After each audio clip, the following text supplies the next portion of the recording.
ঈমান আনার পর প্রত্যেক মুসলমান নরনারীর ইকামতে দ্বীন প্রতিষ্ঠার জন্য জিহাদ করা ফরজ।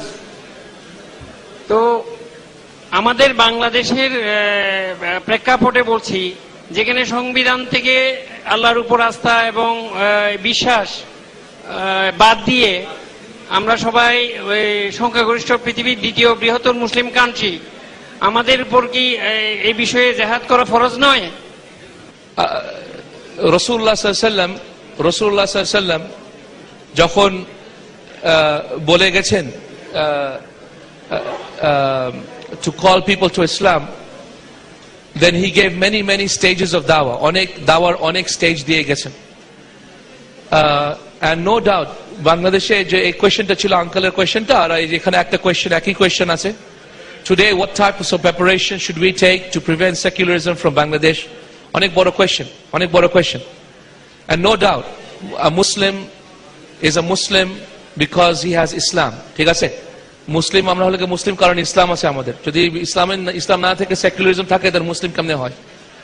and no doubt we have to have Islam in this country, but the point of the matter is, please avoid thinking that there's only one way. Please avoid, এভাবে ভাববেন না যে খালি একভাবে করা যায়। আপনি যদি আসলে বাংলাদেশে চেঞ্জ আনতে চান, তাহলে মানুষকে চেঞ্জ করতে হবে। আপনি যদি বাংলাদেশে চেঞ্জ আনতে চান, মানুষকে চেঞ্জ করতে হবে। গভর্নমেন্ট চেঞ্জ করে কিছু হবে না। সারাটা জীবনে দেখছি আমি লাইফে একই জিনিস, মানুষ যুদ্ধ করতেছে গভর্নমেন্ট চেঞ্জ করার জন্য। আল্লাহ কোরআন শরীফে বলে গেছেন, Allah says in the Quran, inna Allah la yughayyiru ma biqaumin hatta yughayyiru ma bi anfusihim. আল্লাহ মানুষকে চেঞ্জ করবে না যতক্ষণ মানুষ নিজেদেরকে না চেঞ্জ করে। আপনি জানেন, যখন আলী রাদিয়াল্লাহু আনহু যখন খলিফা ছিলেন, তখন একটা মানুষ আসছিল আলীর কাছে, বলে গেছেন যে আলী, why is there এত আপনার খলিফাতের সময় এত যুদ্ধ কেন হচ্ছে, এত জিহাদ কেন হচ্ছে, এত প্রবলেম কেন হচ্ছে উম্মার ভিতরে? আর আবু বকর ওমরের সময় তো এত প্রবলেম হচ্ছিল না, আপনার সময়, আপনার খলিফাতের সময় এত প্রবলেম কেন হচ্ছে?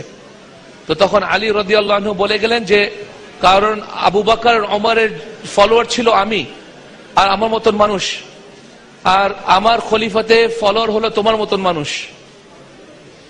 কথা বুঝতেছেন? আমরা যদি চেঞ্জ, বুঝে নাই মানে, আমরা যদি আসলে চেঞ্জ করতে চাই, খালি কিং আর কুইন আর গভর্নমেন্ট আর প্রাইম মিনিস্টার প্রেসিডেন্ট চেঞ্জ করে মানুষ চেঞ্জ হবে না। মানুষের চেঞ্জ হতে হবে গ্রাস রুটস থেকে। আপনি দেখেন, আপনি আরব স্প্রিংটা দেখেন, আরব কান্ট্রিতে কি হচ্ছে। যখন মানুষ ভালো হয় তখন রুলার চেঞ্জ করবে, মানুষ খারাপ হলে রুলার চেঞ্জ করে কোনো লাভ হবে না ভাইয়া, কথাটা মেনে নেন আমার। মানুষ যতক্ষণ ভালো না হয় রুলার খারাপ থাকবে। আপনি দেখেন সিরিয়াতে কি হচ্ছে, সিরিয়াতে অর্ধেকজন বলতেছে চেঞ্জ করো বাশারকে, আরেকজন আরো সাম গ্রুপস আর সেইং নো কিপ বাশার। তো খারাপ যদি হয় মানুষের বুক যদি খারাপ হয়, ইসলাম না থাকে, তাহলে আপনি যখন চাবেন খলিফা, তখন আপনার মানুষই বলবে না, চাবেন না। দেখেন আপনি পুরো বাংলাদেশকে, কয়জন মানুষ নামাজ কালাম পড়ে, কয়জন মানুষ আসলে শরিয়া চায়, কয়জন মানুষ আসলে রিবা চায় না, কয়জন মানুষ। আপনি দেখবেন, আপনি যখন বলবেন কালকে রিবা নাই, দেখবেন বিজনেসম্যানরা আপনার বিরুদ্ধে হবে, কারণ বলবে আমার বিজনেস কেমনে চালাবো আমি, আপনার বিরুদ্ধে হবে। মানুষকে আগে চেঞ্জ করতে হবে। গ্রাস রুটস ক্যাম্পেইন, গ্রাস রুটস, যদিও বা মনে হয় এটা অনেক বড় রাস্তা, কিন্তু আসলে সবচেয়ে ছোট রাস্তা।